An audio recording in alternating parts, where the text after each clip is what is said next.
Bueno, Ian, s'ha hagut de patir una miqueta, però ja esteu en la final. Sí, ha sigut una partida, nosaltres sabíem que quan venim a jugar a la semifinal anava a ser una partida renyida.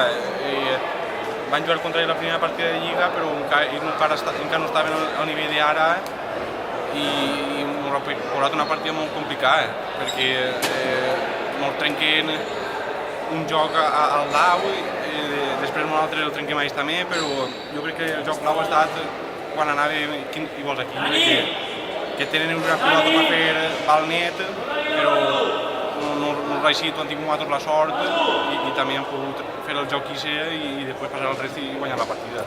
Heu fet jocs, els dos equips, d'aixòs que se diuen que fan afició, no? La gent aplaudint barbaritats. Sí, amb molts quinzers, molts disputats, això a la gent els agrada. Jo t'he dit que és perquè el rival està en un bon moment de forma, però també nosaltres hem jugat tot el que hem pogut. Ara intentar la final, estar el millor possible i intentar guanyar o per almenys fer bona partida. Enhorabona. Moltes gràcies.